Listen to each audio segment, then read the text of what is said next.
Bonsoir à tous. Bien écoutez, je ne vais pas présenter à nouveau les débatteurs puisque Carole vient de le faire et donc nous allons entrer tout de suite dans le vif du sujet, c'est-à-dire un débat autour du livre de Laurent Mauduit, La caste. Et peut-être Laurent, est-ce que vous pouvez nous dire déjà qui est cette caste sur laquelle vous avez enquêté, comment s'est-elle constituée? Et si j'ai bien lu votre livre, vous parlez d'un double, voire d'un triple hold-up de cette caste sur le CAC 40, sur l'État, sur les institutions de la République et voire sur l'Europe également. Donc est-ce que vous pouvez nous dresser voilà, ce hold-up qui a été réalisé par cette caste? Écoutez, si j'ai eu envie d'écrire le livre, c'est que, évidemment, j'ai eu, comme beaucoup, un moment de sidération au moment de l'élection présidentielle et j'ai trouvé que les explications données à chaud sur les raisons de la victoire d'Emmanuel Macron n'étaient qu'à moitié satisfaisantes, parce qu'on a tous vu que c'était le résultat à la fois d'histoires longues qui touchaient au parti, à la fois le Parti socialiste ou le Parti Les Républicains, et on a bien compris que c'était un séisme historique de ce point de vue-là. Le naufrage et la quasi-disparition du Parti socialiste s'inscrit dans une histoire longue de son impuissance croissante, compte tenu de la montée en puissance d'un capitalisme d'actionnaires de plus en plus tyrannique. Et Macron lui-même a crédité cette idée, c'est que en fait, sa victoire était une victoire un peu, il emploie la formule, par effraction, une sorte de configuration extraordinaire des astres politiques qui fait qu'il gagne. Et j'ai trouvé que cette explication était insuffisante et que dans les facteurs d'explication de la victoire de Macron, il y avait un autre facteur qu'il fallait prendre en compte, qui était une autre histoire longue, qui était l'histoire d'une sécession de la haute fonction publique française qui a profité de la circonstance pour apparaître au plein jour alors qu'elle était déjà à l'œuvre depuis de longues années. Et donc en clair, pour résumer un peu le travail que j'ai essayé de documenter, j'ai eu le sentiment que cette histoire, cette victoire était l'aboutissement de deux hold-up effectivement. Un hold-up sur la vie des affaires, c'est assez simple à comprendre. On vit à partir de 86 les grandes vagues de privatisation. On comprend bien, et grâce à beaucoup d'économistes talentueux, quelles sont les conséquences de ces privatisations. Ça modifie l'horlogerie interne du capitalisme français. On bascule dans le courant des années 90 d'un capitalisme rénant vers un capitalisme d'actionnaires anglo-saxon avec une forme de tyrannie beaucoup plus forte du capital sur le travail. Donc ça modifie les règles de gouvernance des entreprises. Mais ce que l'on ne voit pas, c'est qu'en parallèle à ces évolutions, il y a une autre qui intervient, c'est que la haute fonction publique,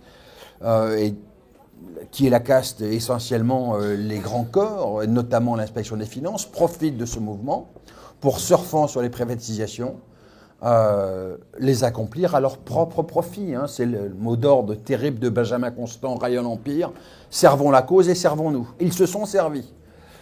Ils sont devenus les PDG des groupes qu'ils ont été chargés de privatiser et ensuite, par esprit de corps, quand ils sont partis à la retraite, ils ont filé la présidence des groupes à d'autres membres de l'inspection des finances. Et si vous faites l'état des lieux, par exemple, du cœur du capitalisme français qui sont le système bancaire, tous les PDG des groupes bancaires français sont des inspecteurs des finances, formés par l'État pour servir l'intérêt général. Ils ont abandonné le service d'intérêt général, ils ont rallié la finance et ils la servent.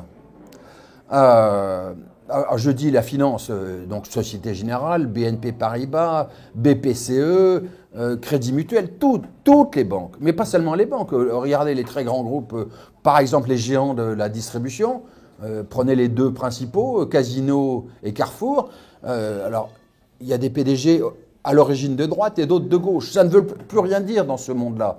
Il y a donc à la tête de Carrefour Alexandre Bompard, inspecteur des finances, proche de Sarkozy. Puis chez Casino, vous avez Jean-Charles Naouri, l'ancien directeur de cabinet de Pierre Bérégovoy. Et quand ces deux-là ont envie de parler secrètement d'une possible fusion des deux groupes, chez qui se réunissent-ils secrètement? Tiens donc, comme par hasard, chez un troisième inspecteur des finances, Alain Minc, entremetteur du capitalisme parisien, ancien président du Conseil de surveillance du Monde. Bon, capitalisme de la barbichette. Je te tiens, tu me tiens, on se rend des services mutuels. Voilà, la caste, sa singularité, c'est que c'est un petit monde, mais les tentacules sont très nombreuses.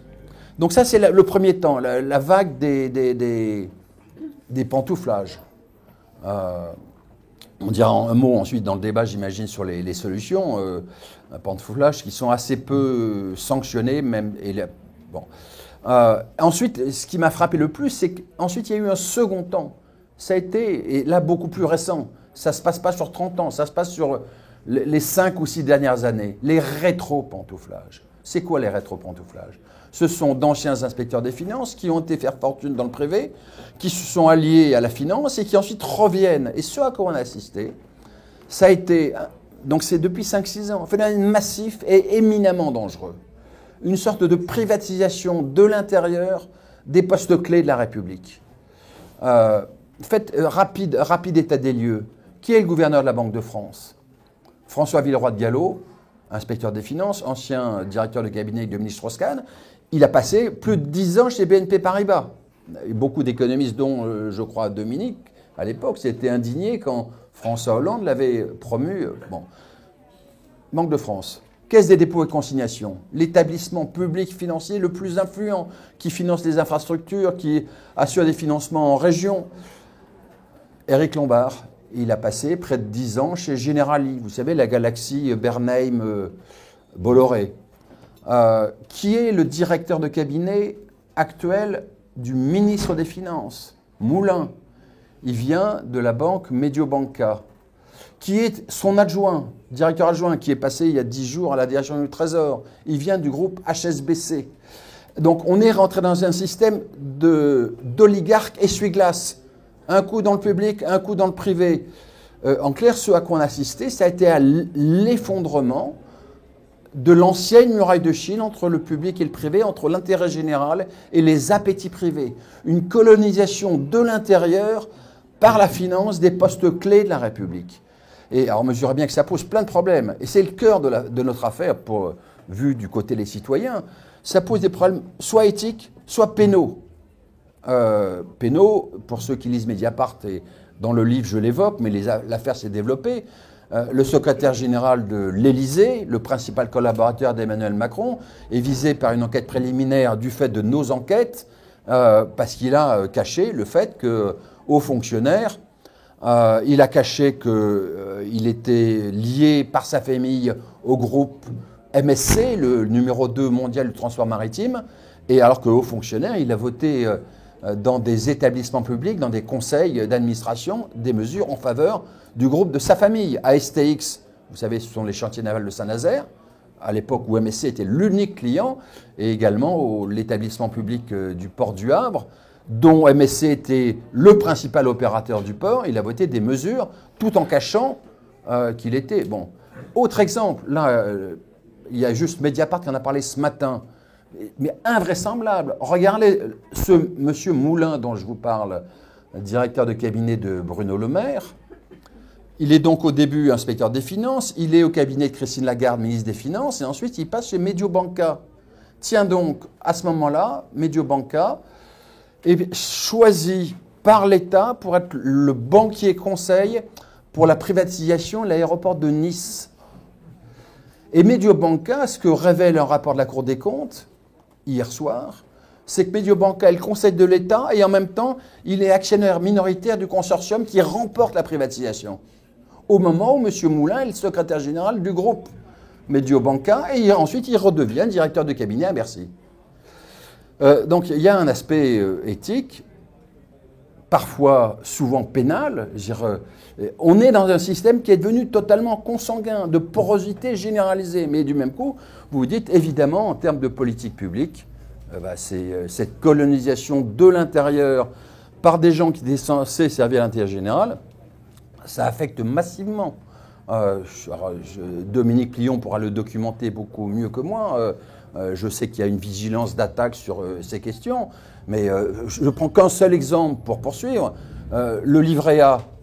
Le livret A, à l'origine, portait deux missions d'intérêt public. La protection de l'épargne populaire Hein, au moins, les gens modestes qui avaient un petit pécule, au moins, c'était sanctuarisé. Puis l'argent collecté était centralisé à la Caisse des dépôts et ça servait à financer le logement social.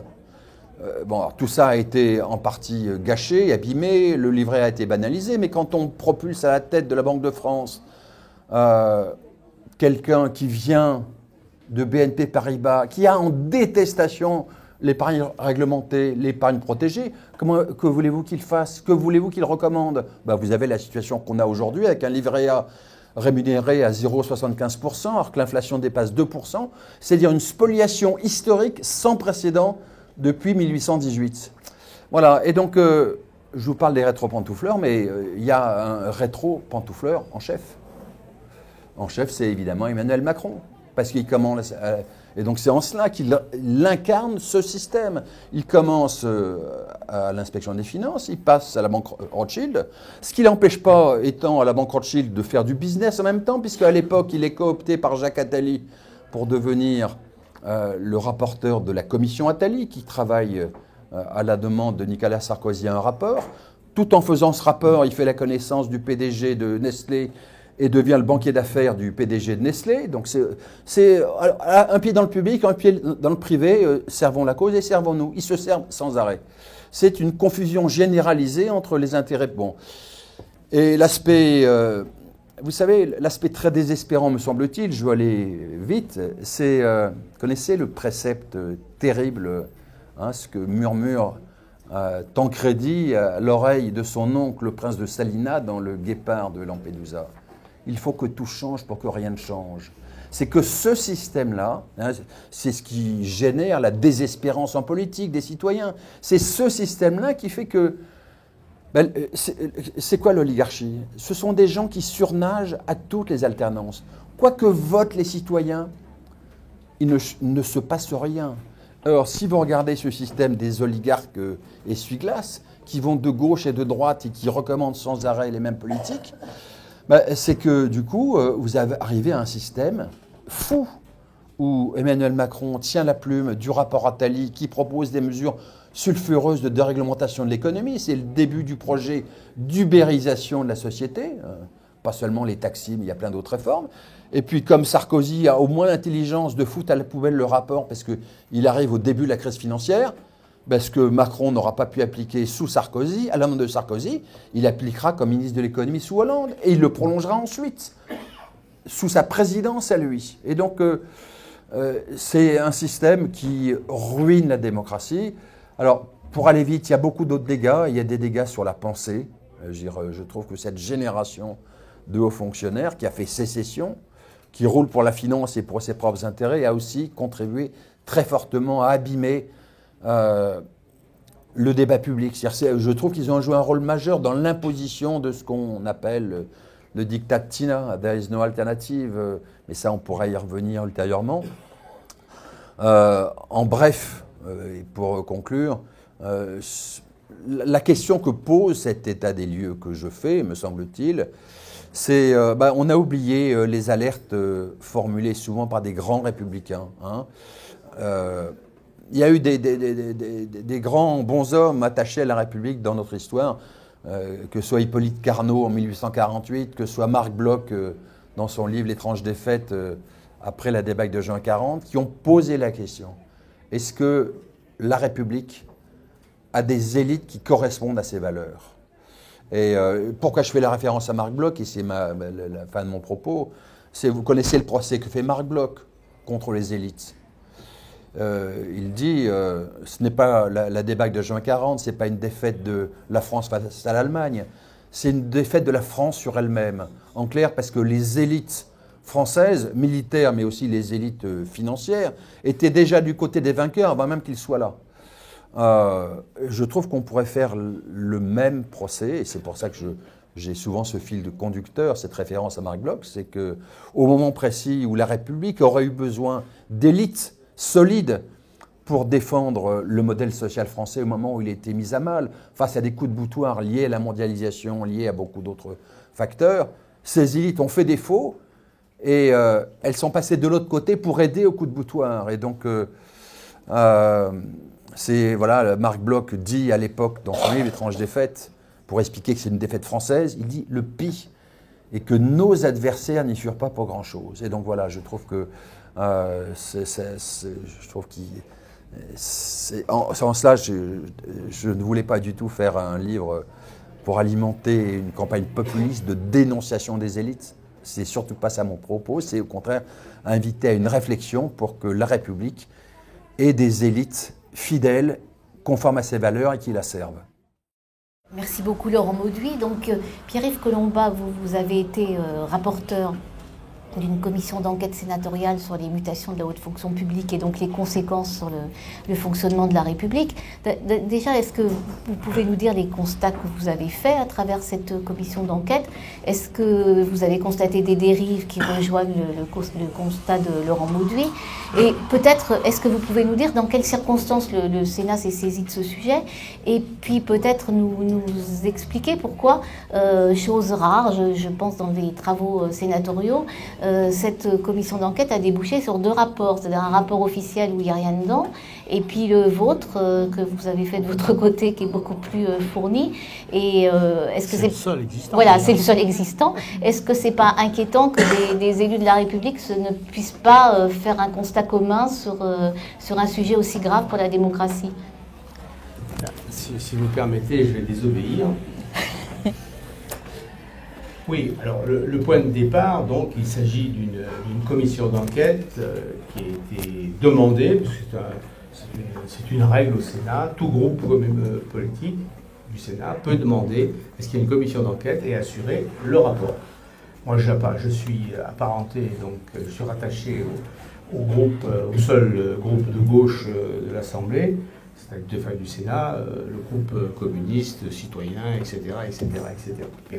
Donc, j'avais suggéré cette demande sur l'idée, c'était effectivement les conséquences politiques, en gros, hein, les conséquences politiques des migrations, c'est-à-dire justement ces jeux de porte tournante entre de la haute administration, les conséquences politiques sur le fonctionnement de nos institutions. Bien.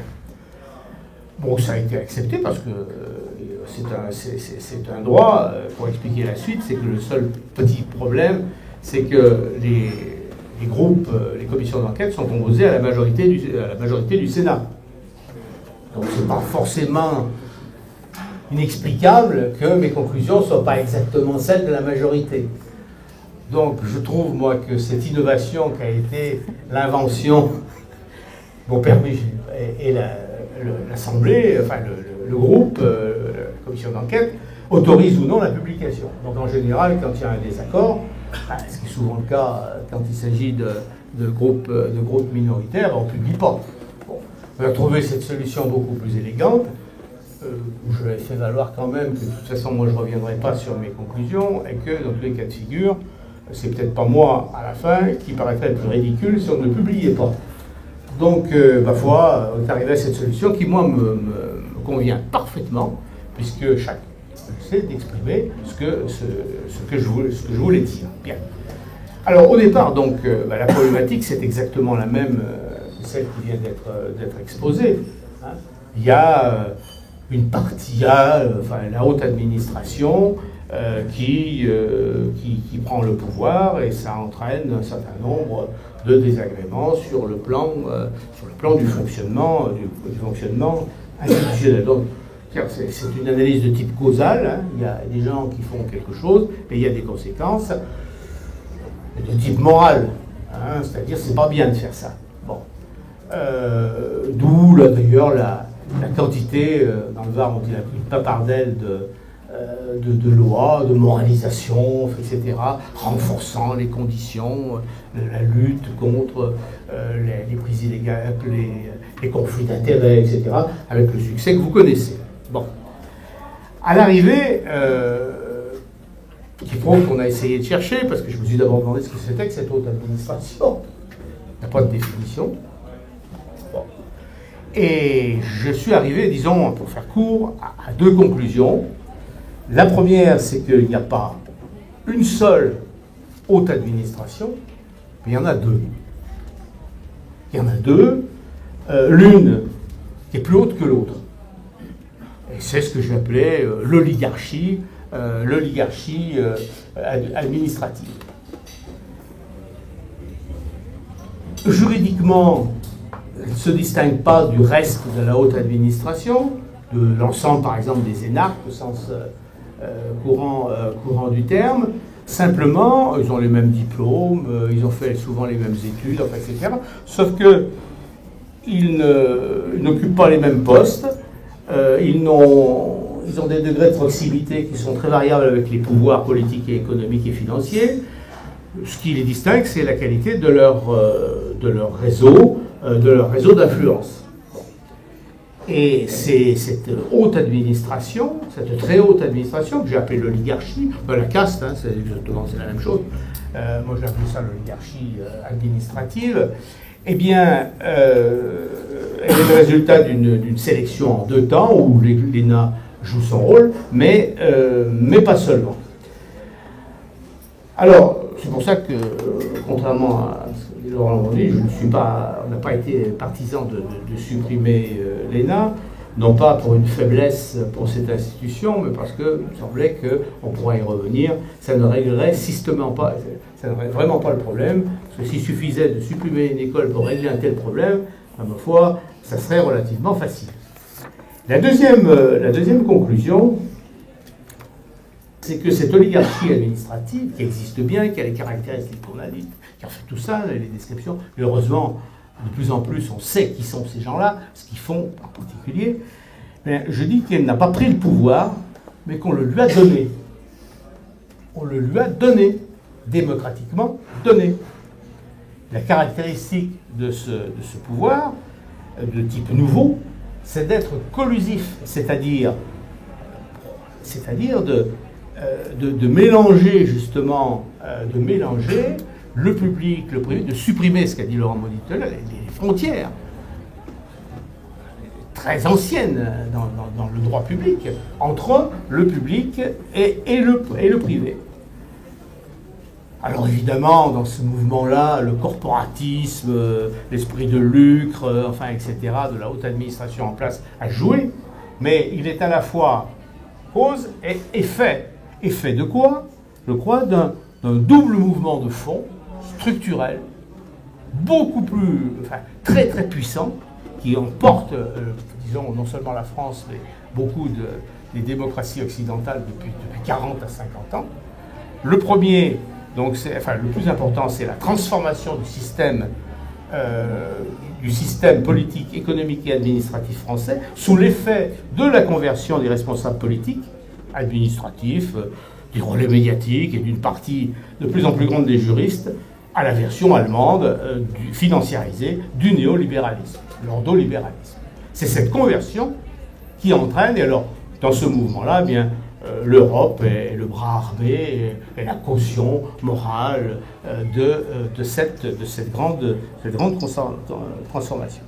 Et le premier mouvement, eh bien, vous l'avez observé, c'est la concentration du pouvoir politique à l'Élysée. Du pouvoir politique, bien sûr, maintenant l'essentiel, la totalité du pouvoir exécutif, ce que ne prévoyait pas d'ailleurs la Constitution initiale, et même depuis la réforme Jospin-Chirac, même le pouvoir législatif. Le chef de la majorité, c'est le président de la République, actuellement. Bon. Et donc, ce qui explique d'ailleurs le rôle atypique dans la configuration de l'oligarchie administrative dans ces processus donc, de privatisation. Ce qui fait que, au final, donc, on a un système, on a une situation tout à fait particulière, une sorte de chimère, hein, au sens technique du terme, c'est-à-dire fait de 2 parties. Hein, une partie, une carpe étatique qui est extrêmement forte, et puis une carte lapin qui est le libéralisme, qui est les marchés, qui est la domination pure et entière des marchés. Donc, au terme de ces 40 à 50 années de transformation, eh bien, le pouvoir politique aura abandonné tous ses pouvoirs, quasiment tous ses pouvoirs. Aux banques commerciales, la maîtrise de la monnaie, ce qui structurale, et donc la capacité de financer l'économie par ce moyen. L'abandon à la BCE de pouvoir de battre monnaie et donc de maîtriser la politique d'échange. La transférer au marché le financement de la dette publique. Vous imaginez ce que c'est comme contrainte. Soumise à politique budgétaire, économique, industrielle à Bruxelles. Et puis la série de privatisations, la série, je n'y reviens pas, je n'insiste pas, série de privatisation de tout, et puis les réformes territoriales, les réformes de la fonction publique territoriale, qui a réduit cette fonction publique de budget en budget à rien du tout. Donc, au bout d'un certain temps, l'État, donc le pouvoir politique, qui voulait continuer à être fort, s'est demandé comment gouverner après s'être volontairement placé sous la tutelle des marchés. Eh bien, la réponse, comment gouverner, puisqu'il ne peut pas non plus de moins en moins s'appuyer sur le corps électif, sur l'Assemblée nationale. Alors, on va voir les résultats des votes de plus en plus calamiteux. Eh bien, tout simplement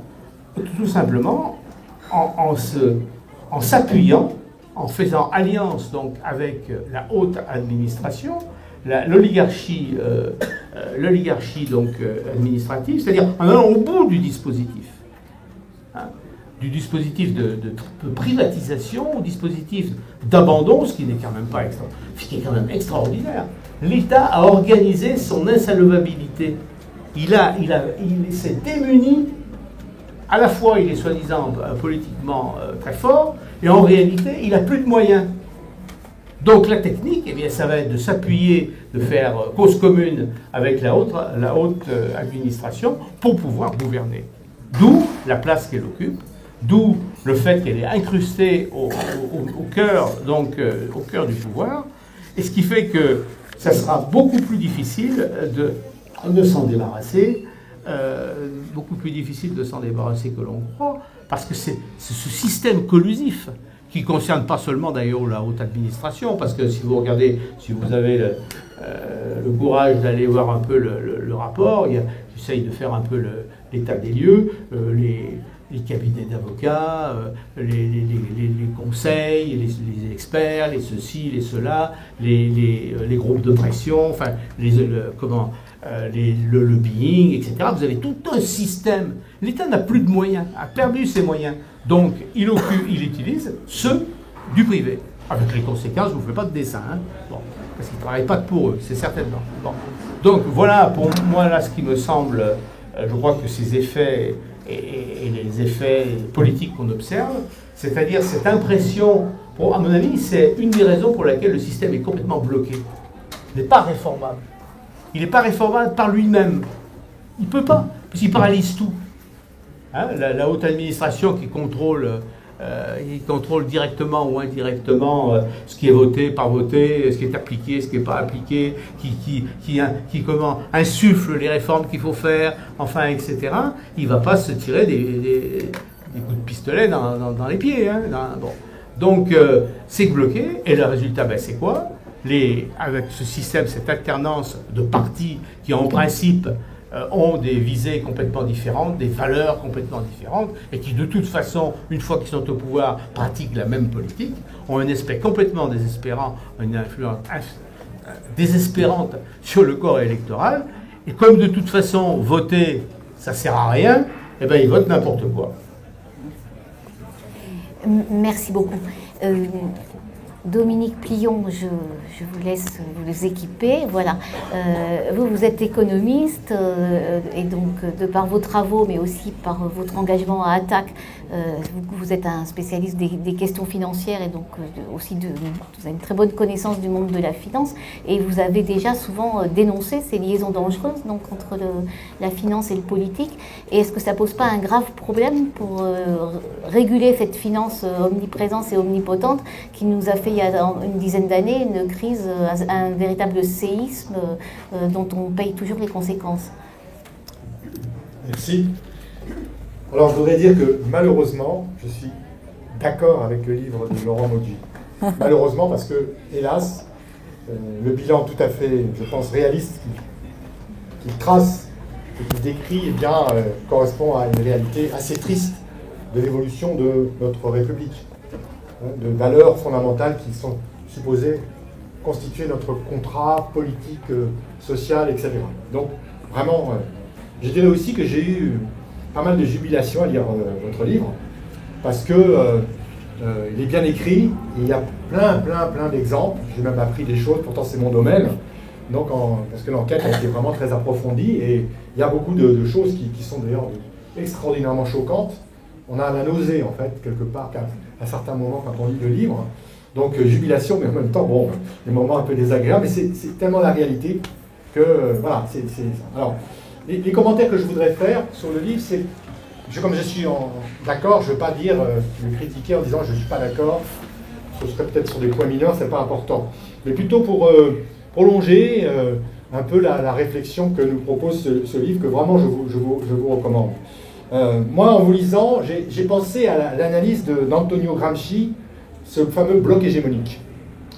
Je pense que ça aussi, c'est une des analyses d'un philosophe donc, du siècle dernier, comme vous savez, qui a été dans les prisons pour ses idées subversives, justement, les prisons italiennes, et qui développait cette idée d'un bloc hégémonique. C'est-à-dire que nos sociétés, à certains moments, sont organisées de telle sorte qu'elles sont dominées par une oligarchie.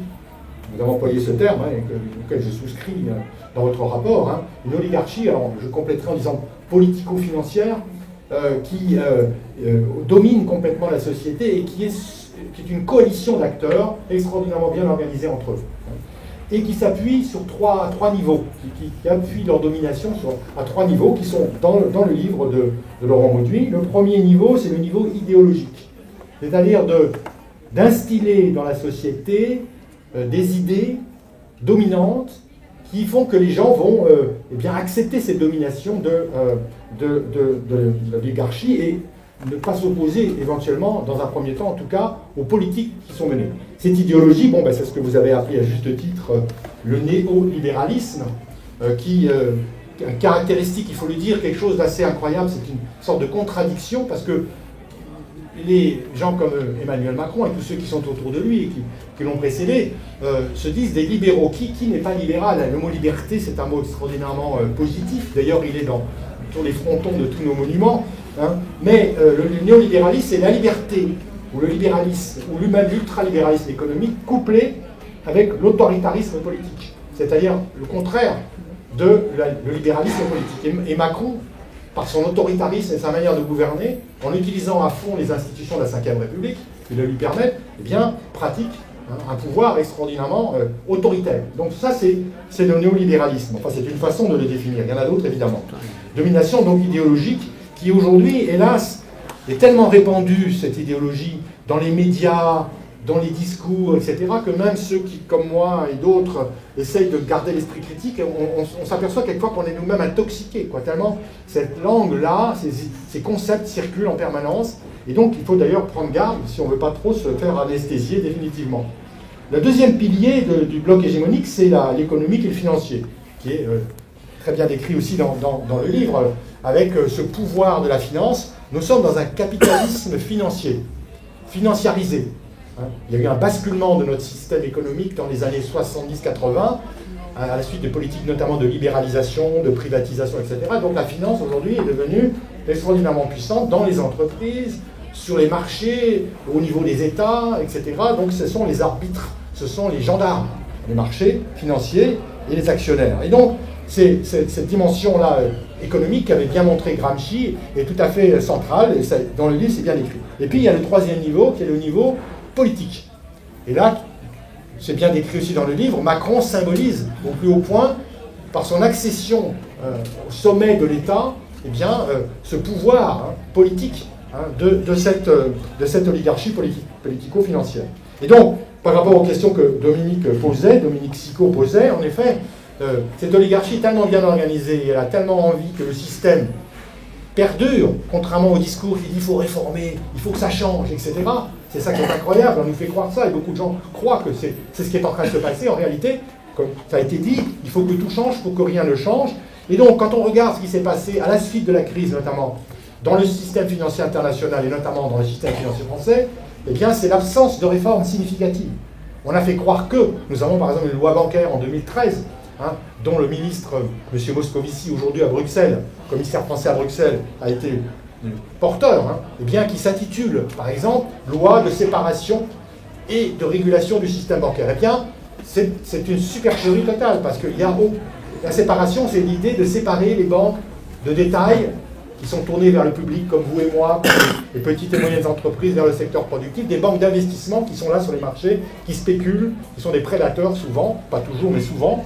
Eh bien, cette séparation, elle n'a pas eu lieu. Elle n'a pas eu lieu, en fait. Donc, c'est une supercherie. Et donc, il y a un blocage des réformes par ces élites.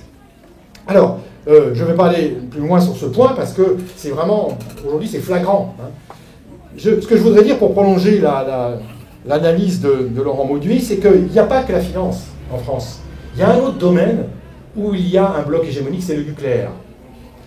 C'est la casse du nucléaire. Aujourd'hui, quand vous regardez comment le nucléaire est gouverné, ce n'est pas les inspecteurs des finances, cette fois-ci, c'est le corps des mines. Polytechnique. Donc ce n'est pas l'ENA, c'est Polytechnique. Et ces gens-là sont tous, comme ils le sont dans les banques, et bien là, toutes les grandes entreprises de l'énergie, EDF, Areva, le commissariat à l'énergie atomique, etc., sont gouvernés, dirigés par des gens du corps des mines qui font bloc et qui sont totalement, et qui font aussi les portes tournantes, c'est-à-dire ou les essuie-glaces, comme on dit, je disais tout à l'heure, qui vont du public au privé avec retour dans le public. Le bon exemple, vous l'avez certainement entendu, c'est celui de Anne Lauvergeon. Anne Lauvergeon, cette femme d'ailleurs très brillante, eh bien, qu'est-ce qu'elle a fait? Elle a été placée par son corps des mines à l'Élysée, sous Mitterrand. Elle a été une des conseillères de Mitterrand, on la voyait souvent aux côtés du président Mitterrand à l'époque, et ça flattait, évidemment, c'était une jeune femme très brillante, etc. Bon, et après, quand Mitterrand n'était plus là, sous Sarkozy, eh bien, elle est devenue la patronne d'Areva. Et d'ailleurs, elle a conduit à la catastrophe. On ne peut pas dire qu'elle a été une gestionnaire très avisée, à la faillite, à la quasi-faillite d'Areva. Voilà un exemple. C'est quelque chose d'incroyable. Donc, là aussi, on retrouve la dimension idéologique, parce qu'en France, il y a un débat sur le nucléaire. Et depuis De Gaulle, le gaullisme a été le point de départ du nucléaire militaire et civil, eh bien, amplifié par Giscard d'Estaing et les ministres, les présidents qui s'en sont succédés, eh bien, on inculque dans l'esprit des gens aujourd'hui que, pour des raisons de souveraineté, la force de frappe française, pour des raisons de science scientifique. Alors nous avons des grands scientifiques, on pense aux Curie par exemple, donc il y a évidemment Marie Curie en particulier, donc évidemment on est fiers quelque part, mais en même temps on est tellement intoxiqué par cette idée que le nucléaire c'est la science française, c'est un moyen d'exister, un moyen de nous protéger, etc., qu'aujourd'hui la plupart des gens, il me semble dans les discussions, je ne sais pas si vous partagez cette idée, ont perdu l'esprit critique par rapport à la question du nucléaire, parce qu'il y a ce bloc hégémonique aussi sur le nucléaire. Voilà. Alors, pour terminer, parce que je crois que tout à l'heure on abordera un peu la question des que fait-on, évidemment, parce que c'est insupportable. Que fait-on? Donc, je vais juste terminer en employant un autre terme, concept qu'utilisait Antonio Gramsci, c'est la notion de contre-pouvoir. Si on ne s'organise pas, et si on n'organise pas des contre-pouvoirs à tous les niveaux dans la société, les élus qui se battent dans leurs enceintes, mais aussi les citoyens et les citoyennes, donc s'ils ne s'organisent pas, et les médias, ceux qui sont indépendants, malheureusement trop peu nombreux, si on ne s'organise pas collectivement comme contre-pouvoir, eh bien on est perdu par rapport à ce bloc dominant, ce bloc hégémonique, qui aujourd'hui est un véritable mur, et extrêmement difficile à remettre en cause. Et ça, il faut, prendre conscience, donc aider ce que fait ce livre, les citoyennes et les citoyens à prendre conscience, et puis ensuite s'organiser d'une manière, je dirais, subversive. En tout cas, nous, à Attac, on en parlera peut-être tout à l'heure, on est pour des actions de désobéissance, des actions subversives, parce qu'on pense que c'est le seul moyen de montrer au public, de montrer aux autres citoyens que, voilà, on ne peut pas se laisser faire, et faire face à cette légalité-là, cette légalité républicaine qui n'est pas légitime. Donc, vous voyez, j'ai fait la différence entre légitimité et légalité, eh bien, on ne peut pas rester les bras croisés. Voilà. Merci Dominique. Et donc avant de donner la parole à la salle, je pense que face à ces constats sans appel, mais qui sont peut-être un petit peu désespérants pour les uns et les autres, Dominique, vous venez d'évoquer des pistes pour rebondir, parce que là on est face à des constats de démocratie en lambeaux, une défaite de la pensée quand même assez sévère, des constats donc de cette caste consanguine qui en fait, ne sait que appliquer des solutions qui, certes, vont dans le sens de ses intérêts, mais qui, à long terme, sont mortifères pour tout le monde, que ce soit dans le domaine environnemental, social, etc. Donc, qu'est-ce qu'on peut faire? Vous avez évoqué, Dominique, le devoir d'insurrection, finalement. Mais peut-être je vais vous passer la parole aux uns et aux autres pour nous redonner un petit peu de morale et nous donner des pistes de réaction et d'action. Merci. Avant de donner quelques pistes, juste une réaction à ce que dit Dominique Pillon, qui est juste. Ma définition de la caste était trop restrictive. Le premier qui m'en a fait la remarque par un courrier que j'ai publié sur Mediapart, c'est Anicet Le Pors, l'un des 4 ministres communistes du second gouvernement Mauroy, en charge précisément de la fonction publique, et qui m'a dit « mais vous êtes économe dans votre détestation, vous pourriez aussi bien y rajouter aussi le Conseil d'État, le corps des mines, voilà. » Donc voilà, c'est une pierre. Je pense que l'intérêt du débat public, c'est de mutualiser et de faire peut-être une géographie plus complète de la caste. Donc les solutions. Moi, il y a une chose qui m'a frappé beaucoup dans le cheminement de Macron, c'est qu'on savait ce qui serait en économie. On ne savait pas forcément très bien ce qu'il serait en politique. Et la surprise a été ce que Dominique Pillon a rappelé, c'est que d'un seul coup, on a vu qu'on a eu avec Macron le pire en économie, le néolibéralisme, mais aussi le pire du bonapartisme ou du présidentialisme, petit roitelet ridicule. Il faut bien comprendre que ça dit quelque chose de ce qu'est cette haute fonction publique, de sa relation assez distante avec la démocratie. Si je dis ça, c'est que l'état d'esprit de cette caste-là est assez simple. Ils ne sont pas contre la démocratie. Mais quelque part, la démocratie, c'est une perte de temps. On sait, par exemple, je me mets dans leur tête tellement bien, on sait tellement bien ce qu'il faut faire sur la retraite depuis le livre blanc de Rocard. On ne va quand même pas faire des négociations avec les syndicats sur le sujet. D'où l'utilisation à marche forcée de tous les instruments les plus autoritaires qu'offre la Ve République, à commencer par les ordonnances, qui en d'autres temps, on l'oublie, ont conduit à des révolutions. Je pense aux 3 Glorieuses. Du coup, j'aime bien ce que dit Dominique Pillon, acte de résistance. Moi, je dis, mais quel est le but dans ce cas-là? Le but, c'est évidemment une refondation démocratique. C'est ça l'ambition. On est dans une démocratie qui est en train qui est déjà, on avait une culture très faiblement démocratique en France à cause de la culture présidentialiste, bonapartiste, appelez-la comme vous voulez. L'ambition, pour moi, c'est une 6e République, et dans ce que j'essaie de tracer comme piste, c'est quelques idées complémentaires, parce qu'on sait bien ce que serait une 6e République. Redonner du pouvoir aux élus de la nation, que ce ne soit pas un seul homme, redonner corps à une démocratie sociale, voilà. Et donc, dans cette idée-là, ce serait aussi redonner forme à refonder une fonction publique et une haute fonction publique fidèle aux valeurs de la République. Dans les pistes, je trouve qu'il y a en plus des pistes qui méritent réflexion. Alors, dans les pistes, il y a évidemment cette porosité. Comment est-ce qu'il faut colmater cette porosité, l'interdire? Moi, je trouve, d'abord, on a un problème avec les pantouflages.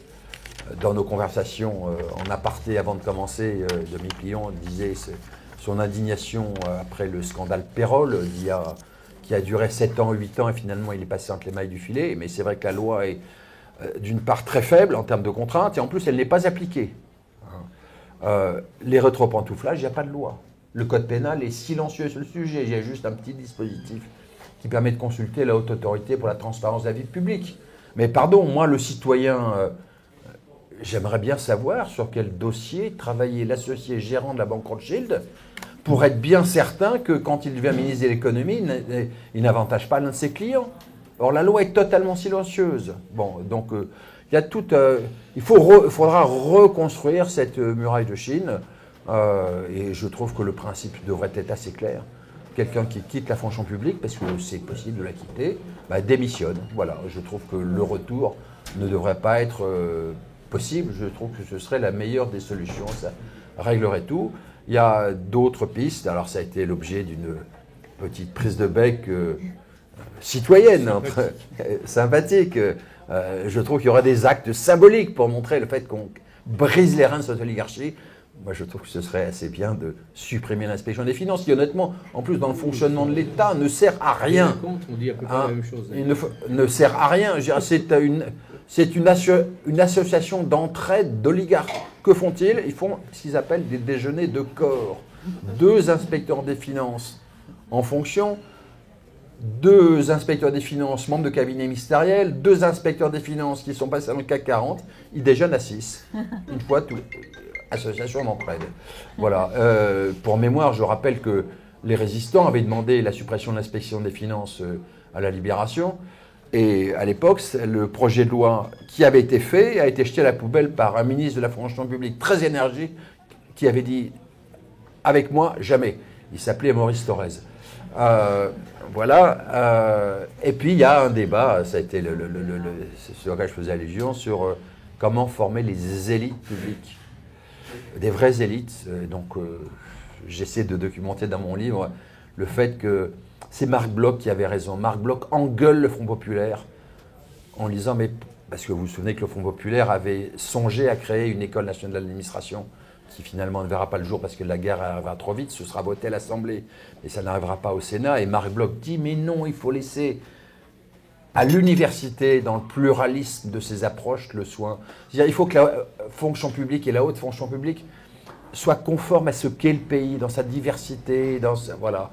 Et donc, je trouve que, c'est pas le combat de ma vie, mais je trouve que il serait plus judicieux de trouver des formes des solutions de sorte que la haute fonction publique soit plus représentative de ce qu'est le pays lui-même. Parce que là, maintenant, c'est devenu le moule de l'oligarchie. Hein, et puis un moule gravissime. Hein. Vous vous souvenez, Pierre Bourdieu écrit son livre sur la noblesse d'État en 1989. C'était hier, il n'y a pas longtemps. Alors, c'est plus une noblesse d'État maintenant. Le livre n'a pas vieilli en ce sens que la reproduction sociale est toujours restée la même. Ce sont des écoles qui favorisent, la bourgeoisie se favorise elle-même. Voilà. Mais c'est devenu la noblesse privatisée ou la noblesse publique-privée. Donc je pense que la suppression de l'ENA serait une bonne formule pour inventer un avenir différent. Merci. Pierre-Yves Collombat, donc reprenons l'idée de... Oui, bien sûr, vous allez répondre. Sur l'ENA notamment, alors pas de... Je compte les points, pas de mort autour de l'ENA, non. Plus sérieusement, donc, quelles seraient-vous vos solutions et en tant qu'élu, est-ce que vous avez une responsabilité particulière, disons, dans la lutte contre ces phénomènes qui ont été dénoncés ce soir? Je ne voudrais pas casser l'ambiance, qui est chaleureuse. Non, si vous supposez le problème résolu, c'est-à-dire qu'on a un pouvoir qui peut réformer, ben la question elle est réglée. On ne va pas se battre sur les solutions. Le problème, c'est que le système, il est parfaitement bloqué. Alors, il n'y a pas 36 solutions. Ou, eh bien, vient un moment où tout ça, ça part en morceaux, et on retrouve le problème des votes ici ou là, etc. Et on risque certainement pas d'aller vers l'extrême gauche, mais plutôt vers des nuances des gouvernements avec des nuances de brun. C'est ça qui nous pend au nez. Bon, enfin, c'est ma vision. Où, effectivement, on essaye, dans le cadre tel qu'il est, enfin, je dis où, mais c'est pas contradictoire, hein, parce que si ça pète, ça ne nous donnera pas notre avis. Bon. Donc, essayer d'abord de faire prendre conscience de ce qui se passe. Quand vous interrogez les gens, pourquoi vous avez voté Macron? Ah ben oui, mais parce que, tu comprends, on ne pouvait pas faire autrement, parce qu'il y avait Marine Le Pen, etc. Je dis, ben oui, mais vous allez voter pour quelqu'un qui va fabriquer encore des électeurs de Marine Le Pen. Alors, c'est une sacrée solution. Hein. Bon. Donc, voilà la question. Bon. On essaye quand même, on peut essayer donc, dans ce cadre-là, en attendant qu'il se passe quelque chose. Moi c'est mon... Je ne suis pas pythoniste, hein, je ne veux pas lire l'avenir, mais je pense que vraiment ça commence à Et puis si dessus, il y a une crise financière qui se met là-dessus, ce qui n'est pas totalement impossible, bon, on risque quand même d'avoir un certain nombre de surprises. Bon. Mais d'abord, la première des choses, c'est de faire comprendre ce qui se passe. C'est pour ça que je trouve que ce qu'on fait les uns, les autres, partout où on est, enfin, etc., c'est très important. Qu'est-ce qui se passe? Quelle est la nature de ce pouvoir? C'est pas le moins pire des pouvoirs. C'est quelqu'un qui poursuit comment dire, une trajectoire qui est très ancienne. Bon. Et donc, d'abord, essayer de faire comprendre. C'est pour ça que tout ce qu'on peut faire n'est pas prévu. Et puis, d'autre part, il ne faut pas se couper des alliances possibles. Hein, je ne veux pas revenir à Gramsci, etc. Mais moi, j'ai fait, à l'occasion donc de la commission d'enquête, moi, j'ai auditionné un certain nombre de gens, des hauts fonctionnaires, qui sont d'authentiques républicains et qui ne supportent pas. Hein, j'ai fait un couplet sur le mépris vis-à-vis des élus, cette organisation.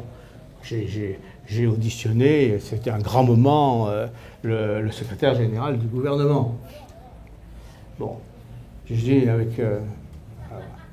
qui a demandé le huis clos, enfin, etc. C'était la langue de bois, enfin, etc.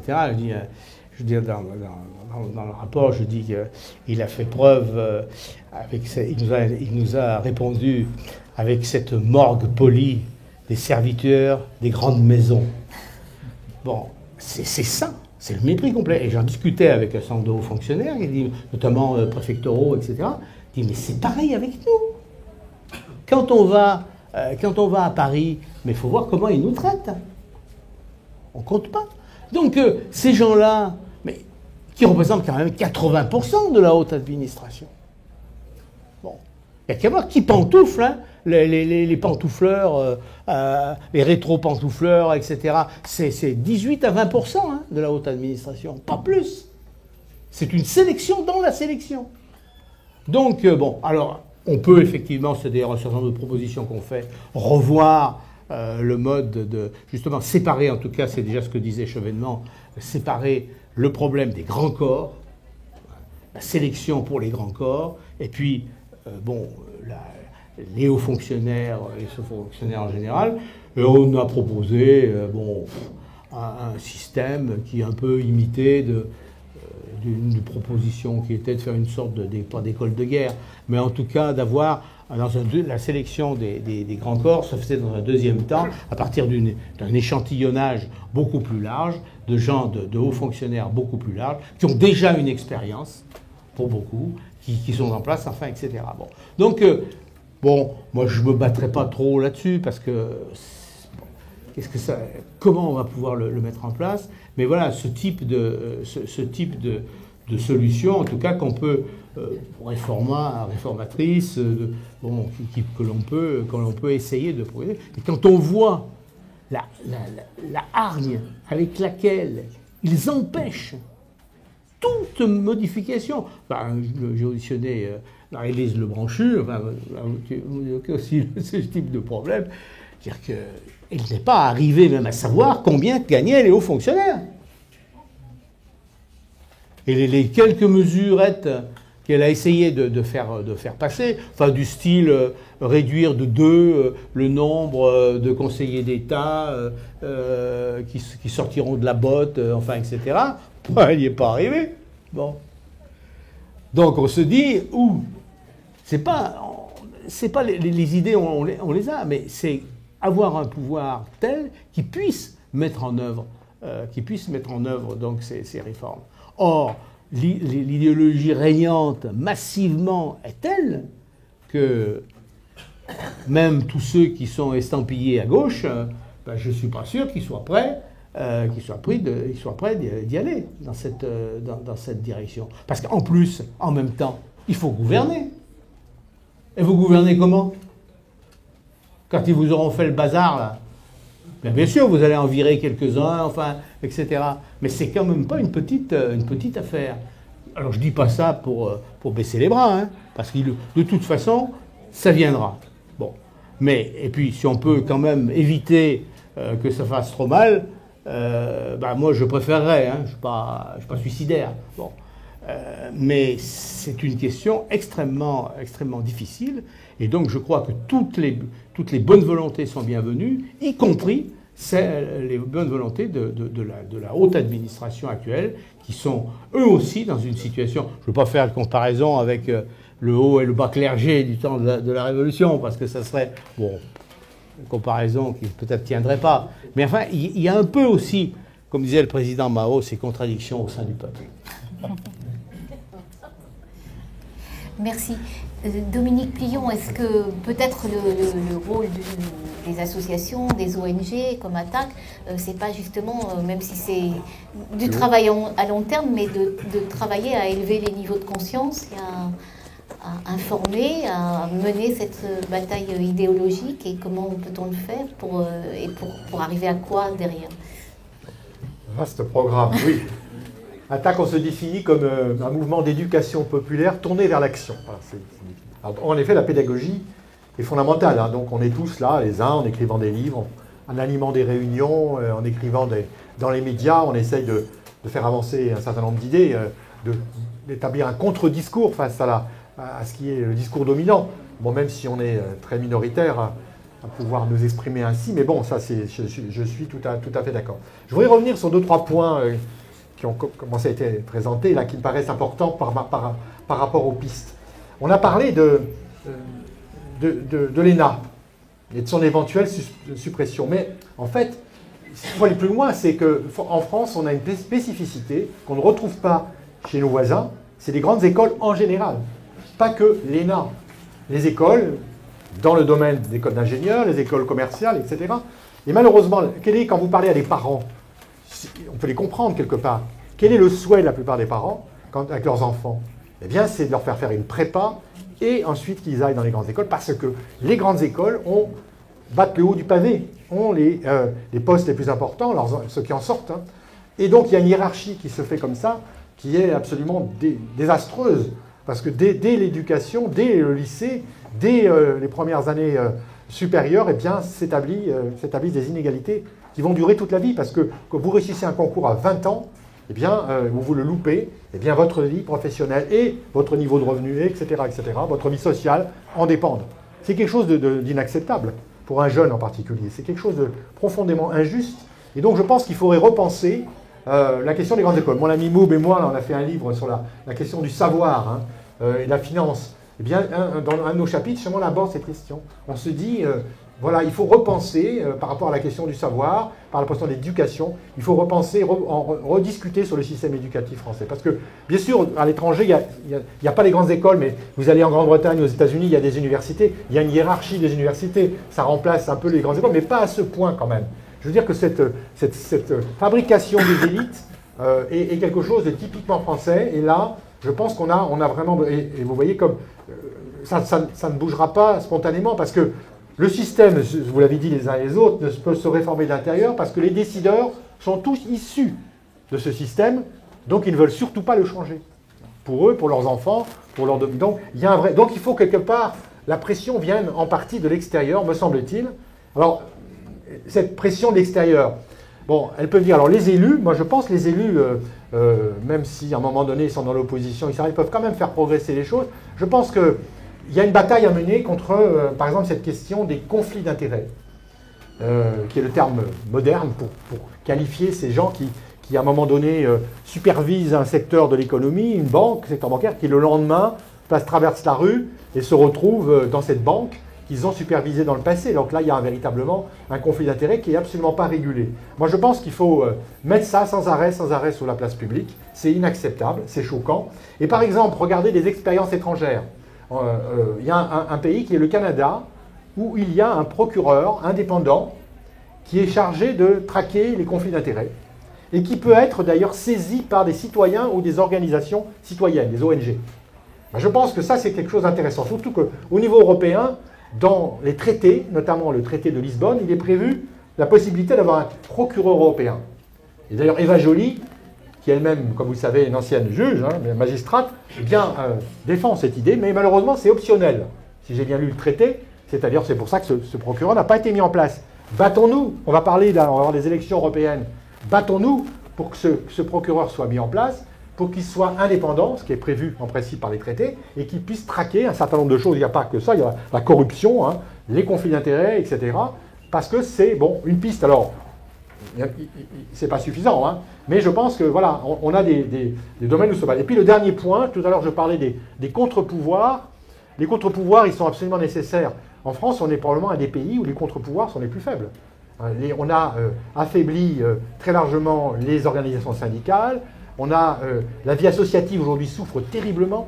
Hein, les organisations de la vie associative, les ONG, comme on dit souvent aussi, ils ont une restriction de leurs moyens, leur budget en ce moment avec la disette budgétaire. Eh bien, ça aussi, elles sont très utiles, non seulement d'ailleurs pour être contre-pouvoir, mais pour la solidarité dans la société. Pour toutes ces gens qui souffrent aujourd'hui, hein, dans les villes, dans les banlieues, etc., etc. C'est terrible. Eh bien, il faut se battre aussi pour ça.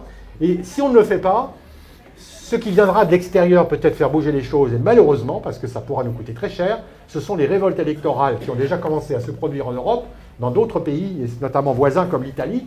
Eh bien, chez nous aussi, ça va venir. Ça va venir, on est d'accord. Hein. Et c'est ça le danger de demain. C'est le danger de demain. Et alors, le jour où quelqu'un d'extrême droite occupera les institutions de la Ve République, ben, croyez-moi, moi, je pense que j'aurais intérêt à partir à l'étranger, personnellement. Rien d'autre à voter. Hein. Voilà. Tout est là. Tout est là. Et donc, on est quand même au bord d'un gouffre. Hein. Il faut le voir. Et pour ça que donc ce livre est salutaire. Les rapports comme le vôtre sont salutaires. Il faut se battre et faire savoir ça aux gens. Il y a quelque chose qui est vraiment, vraiment très dangereux dans la période actuelle. Voilà. Je pense qu'il faut laisser les trois intervenants vous répondre, puisque les interpellations ont été assez rudes. Donc je vais leur repasser aux uns et aux autres la parole, donc sans oublier la question de madame hein, sur le risque de contaminer, disons, dans la critique l'ensemble de la fonction publique. Et donc, je pense que vous allez répondre les uns et les autres, donc à la fois sur la nature et le rôle de l'État dans le stade actuel du capitalisme, hein, pour rester dans les abstractions. Et puis, peut-être aussi revenir sur ce type de caste, puisqu'il y a une interpellation sur le gommage des classes sociales dans vos analyses. Voilà. Et puis, je passe d'abord la parole à Laurent. Mais il faut quand même s'entendre, sinon on se fait des faux procès. Dans le livre que j'ai fait, et je pense que ça recoupe aussi le propos de mes voisins, moi je décris très précisément l'évolution du capitalisme français avec son basculement dans les années 80-90, ça commence même avant, basculement d'un capitalisme rhénan vers un capitalisme anglo-saxon, donc beaucoup plus tyrannique. Et donc, évidemment, et pardon, en forme de clin d'œil intellectuel, à plusieurs reprises, je prends par la main le lecteur pour lui rappeler des solides évidences qui étaient celles de Marx. Hein. Le capital noie toute chose dans les eaux glacées du calcul égoïste. Bon, voilà, donc le livre que je fais, le travail que je fais est adossé à cette analyse d'un capitalisme de plus en plus inégalitaire avec une prééminence du capital sur le travail. Donc c'est un faux procès que celui qui a été fait tout à l'heure en disant, à travers le mot de caste, vous balayez les clivages de classe. Pas du tout. La seule chose, c'est qu'il faut regarder les choses en face, c'est que le capitalisme peut être très gravement inégalitaire et en même temps être oligarchique. Ce n'est pas la même chose. Et donc moi, ce que je dis dans le livre, c'est qu'il faut tenir les deux bouts de la chaîne. Combattre sur la question sociale et combattre sur la question démocratique. Pardon, on ne peut pas seulement combattre contre le capitalisme. Il faut voir aussi dans quel cadre institutionnel il évolue. Et pardon, j'ai moi la conviction profonde qu'en France, nous avons,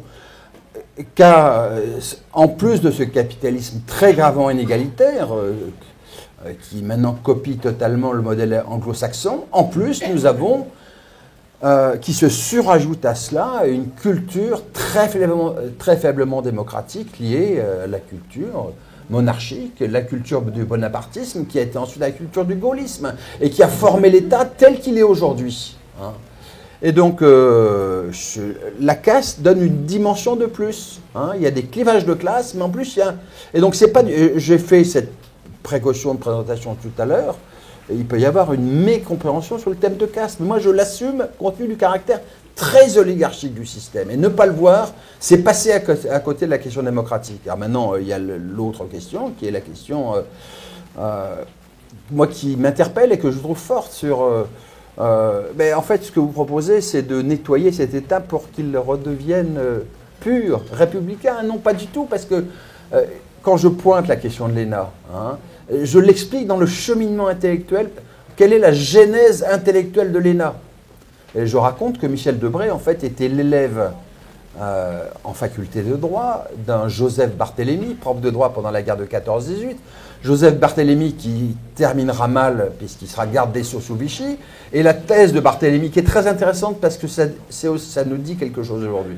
La thèse de Barthélemy, il ramasse ses cours dans un livre qui s'appelle « Le peuple et les experts ». Et la thématique, c'est... du livre, c'est en fait le peuple ne sait pas ce qui est bon pour lui, il faut donc une démocratie encadrée, une démocratie autoritaire. Et Debré s'inspire des cours de Barthélemy pour créer l'ENA. Et plus tard, en 59, devant des élèves de l'ENA, De Gaulle dira « Nous avons créé l'ENA en 1945 dans l'esprit que nous avions des institutions dont nous rêvions. » En clair, les institutions de 58, celles du coup d'État permanent, celles de l'État autoritaire.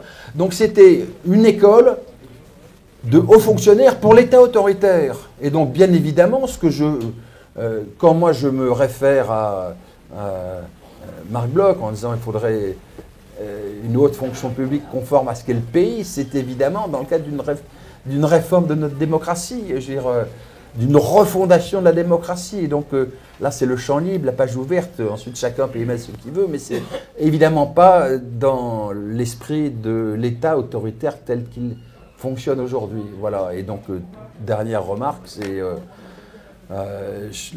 faire le procès de cette haute... Je ne fais pas le procès de la haute fonction publique.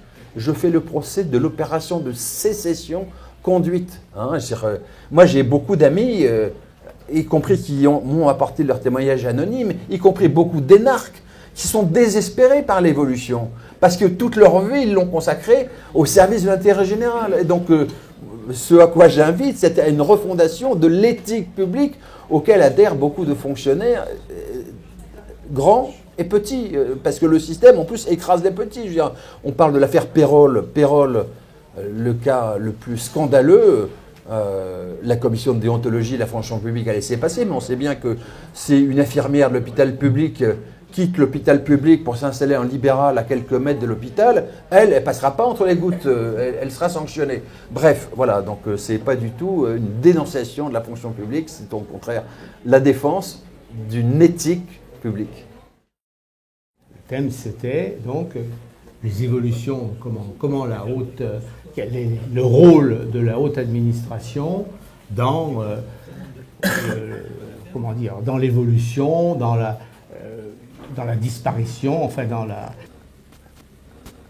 déperdition, en tout cas, le dépérissement de l'État démocratique. C'était ça. Bon. Exposer, déjà, en parler de ça en 10 minutes, un petit quart d'heure, c'est déjà suffisant. Alors après, en tout cas, je ne vais pas aborder, parce que je pas le temps, le problème des classes, etc. Pas aborder le problème de s'il est possible d'avoir une organisation sociale sans État. Moi, j'ai la faiblesse de penser, mais c'est ma conviction, je n'entends pas la faire partager, qu'un État républicain qui fonctionnerait comme devrait fonctionner un État républicain, ça serait déjà une belle avancée. Bon, voilà. Quant à s'agissant de la question qui a été posée du problème, bon, c'est vrai que il y a un phénomène commun entre l'ensemble des pays développés. Mais, bon, j'ai mis ça en passant vite, hein, le développement donc, de la vague néolibérale.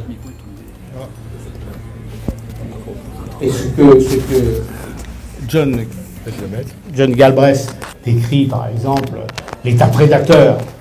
L'État prédateur, il y a cette collusion, il y a cette importance donc Trump, c'est pareil. Enfin bon, donc de l'État américain, de l'État donc des États-Unis, collusion avec les intérêts privés, enfin etc. Bon. C'est encore pire presque que pour nous. Mais disons que nous, le travail qu'on faisait, c'était le cas français qui est un petit peu spécifique. Bon. qui est spécifique du fait de notre histoire, du fait qu'on a un exécutif qui est encore plus puissant qu'il ne l'est pas aux États-Unis, ce qui n'est pas, c'est pas peu dire. Hein. Bon. Donc c'était uniquement ça. Et si nous divergeons, c'est non pas sur ce qui se passe, sur les conséquences, etc., mais sur le fait que, moi je pense que c'est beaucoup plus grave, c'est toute l'évolution, d'ailleurs peut-être sur ce point on se rejoint, c'est toute l'évolution du dispositif qui fait que cet état collusif c'est vraiment installé, et pour le déménager, eh ben c'est pour le dire, ça sera pas très très facile.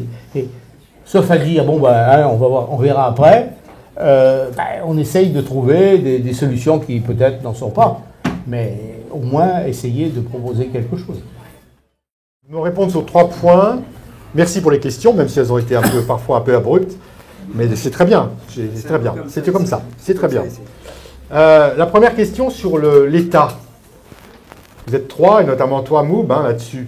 Moi, je pense que l'État, on n'a pas beaucoup parlé assez, parce que, le temps était court et on s'est centré sur la haute fonction publique, mais je pense qu'il faut avoir une analyse de l'État, et qu'on ne le fait pas assez. La théorie de l'État n'est pas assez développée, notamment chez les progressistes.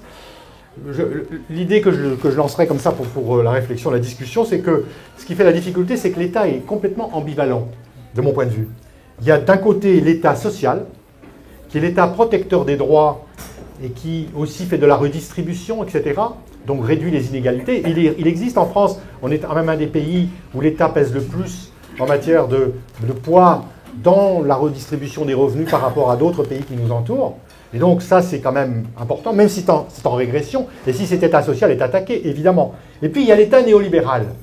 L'État néolibéral, c'est en effet celui qui aujourd'hui est celui de monsieur Macron, qui est là pour imposer une idéologie, une forme de fonctionnement de l'économie dans l'intérêt d'une minorité, d'une classe sociale dominante.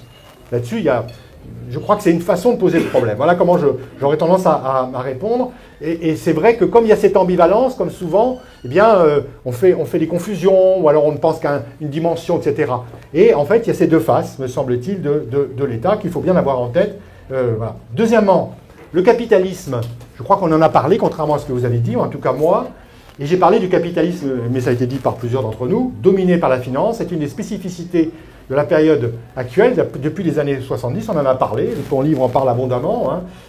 Voilà, donc on a parlé de ce capitalisme-là qui est aujourd'hui dominé par la finance.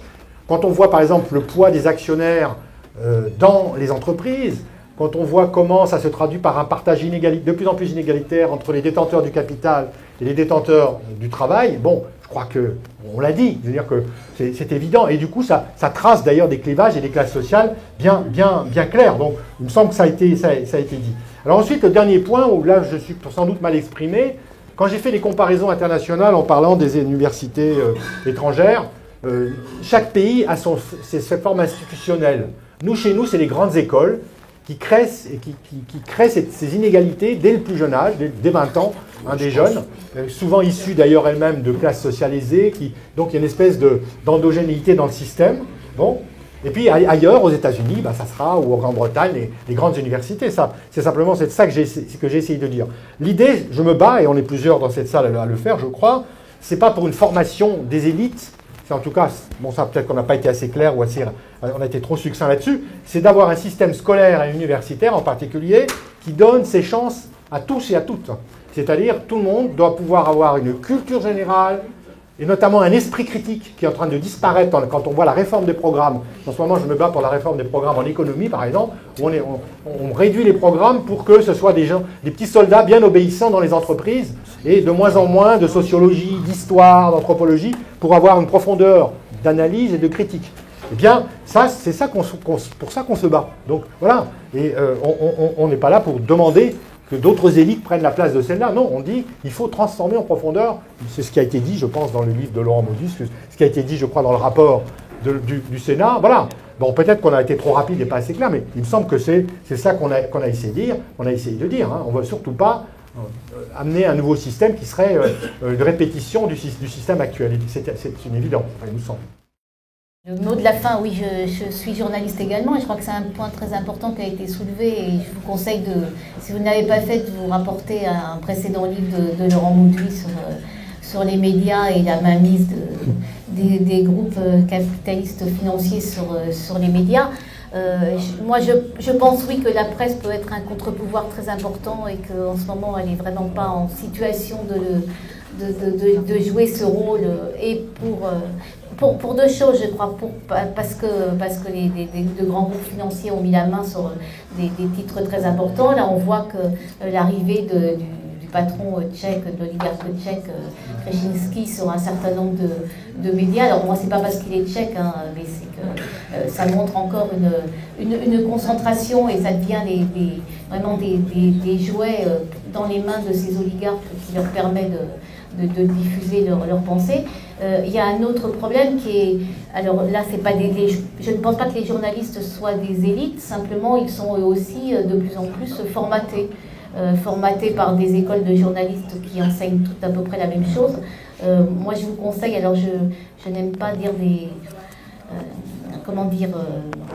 j'aime pas critiquer des collègues parce que je pense que beaucoup de journalistes en France font néanmoins leur travail, mais sur Arrêt sur Image, il y a récemment Daniel Schneiderman a fait une émission très importante avec Davet et L'Homme, les deux journalistes du Monde, et une de leurs étudiantes au CFJ, puisqu'ils viennent de sortir un livre qui s'appelle Inch'Allah, sur l'islamisation de la Seine-Saint-Denis, enfin c'est le sous-titre, l'islamisation à visage découvert en Seine-Saint-Denis. Donc les enquêtes ont été faites par leurs étudiants et donc ils ont écrit ce bouquin. Et je vous conseille de regarder l'émission de Daniel Schneiderman où ces deux journalistes confirmés sont avec leurs étudiantes et donc expliquent comment ils ont travaillé. Et je pense que c'est édifiant sur le formatage et je pense que c'est une lutte pour nous tous de tous les jours, c'est-à-dire, Dominique l'a évoqué tout à l'heure, c'est-à-dire de ne pas se laisser verrouiller la tête par la pensée dominante, par les concepts dominants, par les questions dominantes, parce qu'il y a un moment où on est dans le flou de l'information et s'il y a une question qui est dans l'air, on est tout de suite tenté de s'en saisir et de s'en saisir dans les mêmes termes. Et en fait, c'est pas ça qu'il faut faire. Je pense qu'il faudrait que chacun puisse garder sa logique et avoir une grille de lecture de la société et de l'actualité qui soit différente et pertinente. Donc ça, je pense que c'est un combat à mener et en ce moment, il est vraiment très, très, très rude et très difficile. Et alors après, sur les gratuits, forcément, ça pose d'autres problèmes parce que le gratuit, c'est toujours payé par quelqu'un. Donc en ce moment, les journaux gratuits qui existent en France, ça peut être très bien fait techniquement, simplement il ne faut pas se leurrer, hein, c'est payé par des annonceurs, c'est payé par... voilà, donc moi je me méfie toujours de... Quand c'est gratuit, il faut se demander quand même qui paye. Hein. Mais après, je pense que le pluralisme de la presse, je pense que Mediapart mène ce combat, que des journaux comme Politis, comme Le Monde diplomatique, comme l'Humanité avec de très petits moyens, l'Humanité Dimanche, Arrêt sur Image, là-bas si j'y suis, enfin je ne voudrais pas... Alternative, excuse-moi. Oui, tout à fait. Tout à fait. Tout à fait. L'alternative économique et l'enseignement des sciences sociales. Bien sûr. Tout à fait. Tout à fait. Je n'allais pas les oublier parce que j'ai travaillé un moment avec eux. Non, mais tout à fait. Alors j'allais dire, je ne veux pas oublier qui que ce soit dans cette liste, mais il y a encore quelques médias qui résistent très difficilement. Alors oui, je vous appelle à les soutenir pour qu'ils puissent